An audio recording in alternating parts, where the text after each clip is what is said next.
রূপপুরের প্রথম ইউনিটের বিদ্যুৎ সঞ্চালন লাইনে যাওয়ার আগ পর্যন্ত আরও অন্তত 5 ধাপের অনুমতি প্রয়োজন হবে নিয়ন্ত্রক কর্তৃপক্ষের।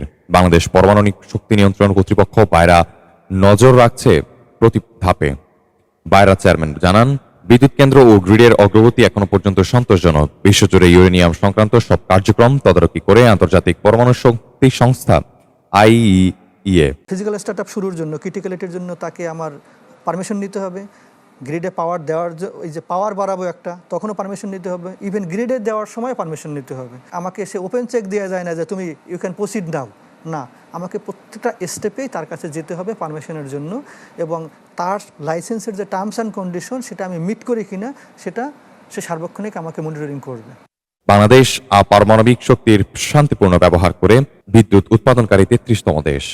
এর পাশাপাশি স্থানীয়ভাবে এই কার্যক্রমের দেখভালকারী সংস্থা পারমাণবিক শক্তি নিয়ন্ত্রণ কর্তৃপক্ষ বায়রা, যারা রূপপুরের পারমাণবিক বিদ্যুৎ কেন্দ্রের প্রতিটি ধাপের অগ্রগতির উপরে রাখে তীক্ষ্ণ নজর। বায়রাই দিয়েছিল চুল্লিতে জ্বালানি সরবরাহের অনুমোদন, সামনেও বিক্রিয়া থেকে বিদ্যুৎ উৎপাদন।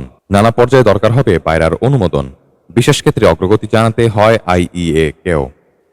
ফার্স্ট ইউনিট যা যে অবস্থা হচ্ছে ইজ ওকে, এবং যেভাবে চলবে। আমরা প্রতি 5 দিন পর আসব এবং তার ডাটা নেব। ডাটা নেওয়ার পর তার ডাটা কম্পেয়ার করা হবে।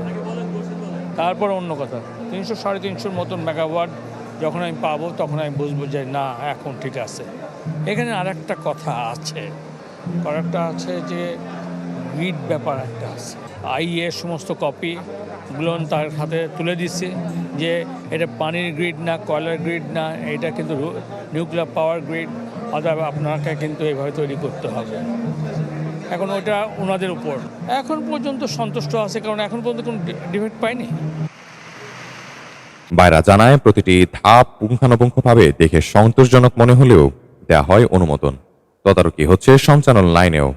এসব কঠোর অনুমোদন সফলভাবে পেরোতে পারলেই মিলবে পারমাণবিক বিদ্যুৎ। সাইফুল ইসলাম, ডেস্ক রিপোর্ট, দেশ বুলেটিন।